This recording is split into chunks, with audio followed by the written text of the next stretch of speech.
छतरपुर जिले में पुरुष स्तन कैंसर का पहला और अत्यंत दुर्लभ मामला सामने आया है। कैंसर रोग जांच विशेषज्ञ डॉक्टर श्वेता गर्ग द्वारा बताया गया है कि हाल ही में एक पुरुष में स्तन कैंसर का निदान हुआ है। यह न केवल मध्य प्रदेश में बल्कि पूरे विश्व में भी rarest of the rare case है। डॉक्टर गर्ग ने कहा कि इस मामले को अंतर्राष्ट्रीय प्रकाशनों के लिए भी भेजा जाएगा ताकि चिकित्सा बिरादरी और आम जनता को इस दुर्लभ बीमारी के बारे में जानकारी मिल सके।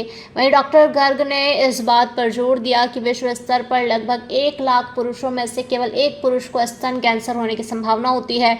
उन्होंने इसे एक सौभाग्य की बात बताया कि यह केस छतरपुर जिले में मिला है, जो पूरे विश्व के लिए एक महत्वपूर्ण रेफरल केस बनेगा।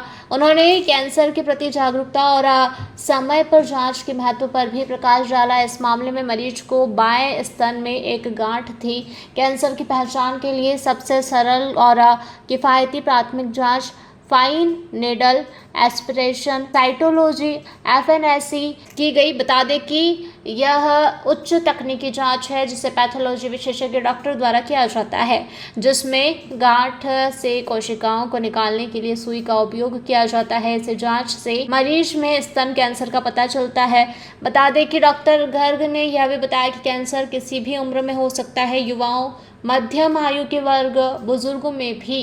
हालांकि बढ़ती उम्र के साथ कैंसर का जोखिम बढ़ता चला जाता है। उन्होंने कैंसर मुक्त भारत के लक्ष्य को प्राप्त करने के लिए कैंसर के प्रति जागरूक रहने और समय पर जांच कराने की अपील की, क्योंकि जितनी जल्दी कैंसर का निदान होता है उतनी ही जल्दी उसका इलाज शुरू हो सकता है।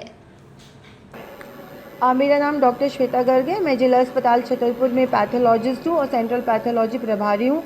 अभी ये जो केस डायग्नोस हुआ है, ये 70 वर्षीय पुरुष में 65 से 70 वर्षीय पुरुष में स्तन कैंसर का केस डायग्नोस हुआ है। ये इस तरीके से डायग्नोस हो पाया क्योंकि मैं पिछले काफ़ी टाइम से जागरूकता फैला रही हूँ कैंसर के लिए।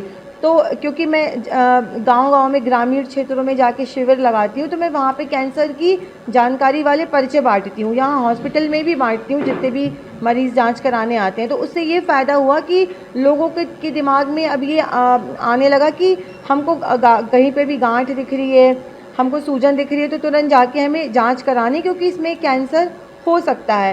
तो ऐसे ही मेरे शिविरों के दौरान मैंने कहीं गई होंगी, मैंने पर्चे बांटे होंगे। तो एक महाराजपुर निवासी हैं, उनको उनके लेफ़्ट ब्रेस्ट में गठान महसूस हो रही थी, तो वो मेरे पास जांच कराने के लिए आए। उनको मेरे पास रेफ़र किया गया। तो मैंने जब उनकी FNAC की जांच करी तो देखा मैंने, तो ब्रेस्ट कैंसर है पूरा क्लियर कट, वो भी हाई ग्रेड का। हो सकता है इसके पुरुषों में ब्रेस्ट कैंसर के बहुत सारे कारण होते हैं, जिनमें से कुछ इम्पॉर्टेंट रीज़न्स हो सकते हैं कि जेनेटिकल रीज़न हो सकता है, फिर हार्मोनल इम्बैलेंस हो सकता है, या पहले कभी रेडिएशन एक्सपोजर किसी भी फॉर्म में हुआ हो। जैसे कि जो लोग बहुत बार बार एक्सरे कराते हैं ना, हर छोटी सी प्रॉब्लम के लिए एक्सरे कराते हैं, बिल्कुल नहीं करवाना चाहिए, क्योंकि एक्सरे में और CT स्कैन में बहुत ज़्यादा रेडिएशंस होते हैं और कैंसर का एक सबसे बड़ा कारण होता है रेडिएशन एक्सपोजर। तो इसलिए बिल्कुल भी अननेसेसरी बिना डॉक्टर के प्रिस्क्रिप्शन के कभी भी एक्सरे CT स्कैन ना करवाएं।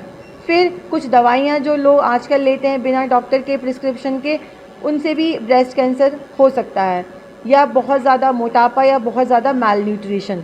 तो ऐसा उनको ब्रेस्ट में गठान महसूस हुई तो वो मेरे पास जांच कराने आए। ये जो ब्रेस्ट पुरुष स्तन कैंसर होता है, ये बहुत रेयरेस्ट ऑफ द रेयर हम इसको बोल सकते हैं।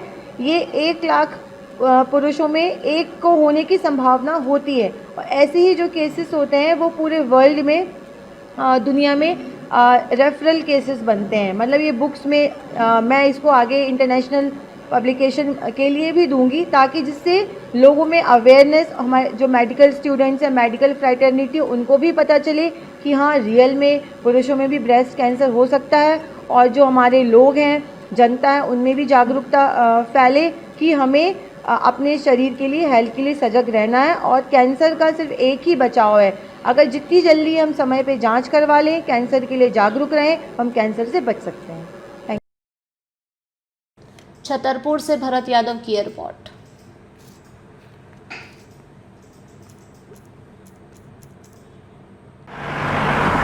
जयराम जी, किशन काका। राम राम भाई, राम राम। क्या दोनों भाई बैठ के क्या हिसाब लगा रहे हो? ऊटी लहसुन के भाव आ गए क्या? अरे नहीं रे दादा, ये अपना रमेश नया मकान बनाने के लिए लोन ले रहा है।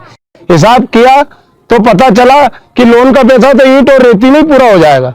और अभी तो सीमेंट लानी है, सलिया लाना है, और तो ठेकेदार को भी पैसे देने हैं। मेरे तो कुछ समझ में ही नहीं आ रहा कि कैसे बनेगा मेरा नया मकान। अरे किशन काका, कहाँ इन रेत सीमेंट और लाल ईंटों के चक्कर में पड़ रहे हो? मेरी बात मानो तो अपने घर को बाबजी एएसी ब्लॉक से बनवाओ। इसमें ना सीमेंट और रेत की जरूरत होती है, ना ही तराई करने की झंझट। और लाल ईंटों के मुकाबले आपका मकान काफी तेजी से बनकर तैयार हो जाएगा। इससे आपके पैसे तो बचेंगे ही, साथ ही मजबूती ऐसी कि सालों साल देखने की जरूरत नहीं। और इससे आप अपना मकान ही नहीं, कुएं और खेत की बाउंड्री वॉल भी बनवा सकते हो, जिससे रोजगार की समस्या भी खत्म हो जाएगी। वाह भाई, ये तो कमाल की चीज है। फिर तो मैं अपना घर बाबजी ब्लॉक से ही बनवाऊंगा। और मैं अपने खेत की बाउंड्री वॉल। ज्यादा जानकारी के लिए स्क्रीन पर दिए गए नंबर पर अभी कॉल करें। बाबजी एएसी ब्लॉक्स, स्टील से मजबूती।